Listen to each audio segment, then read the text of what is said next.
সর্বশক্তিমান সৃষ্টিকর্তার নামে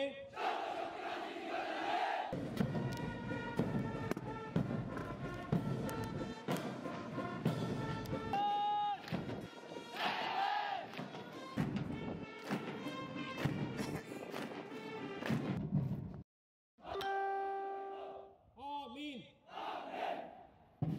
অভিবাদন জানিয়ে পদবী অতিক্রম করছে 3 নম্বর নাটক।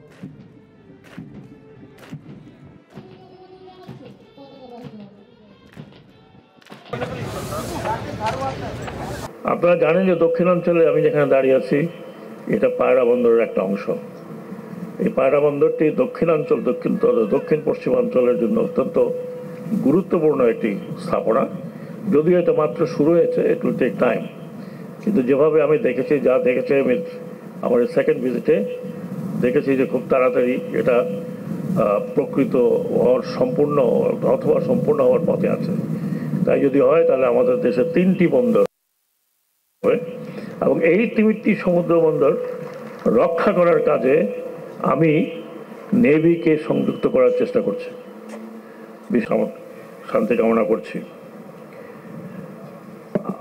আমি এই নৌবাহিনীর গ্রোথ দেখেছি, বেড়ে ওঠা দেখেছি।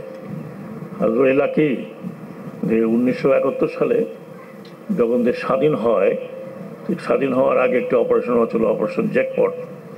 সেই থেকে শুরু হয়েছিল বাংলাদেশ নেভির বা বাংলাদেশ নৌবাহিনীর অগ্রযাত্রা। কিছুই ছিল না।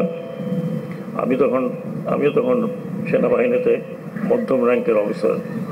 কিছুই ছিল না। প্রথম একটি ফ্রিগেট নিয়ে আসলেন তৎকালীন নৌপ্রধান এবং উপপ্রধান দুজনে মিলে। সেই ফ্রিগেট বাংলাদেশের নেভিতে যুক্ত হলো। তখন আমরা অত্যন্ত গর্বিত ফিল করছিলাম যে বাংলাদেশ নেভির ছোট ছোট নৌযান যাই থাকুক না কেন একটি ফ্রিগেট রয়েছে। তারপর আরেকটি ফ্রিগেট আসলো, যুক্ত হলো। ক্রমেই সেই নেভি আজকে মার্শাল্লাহ একটা ফর্মিডেবল ফোর্স হয়ে দাঁড়িয়েছে।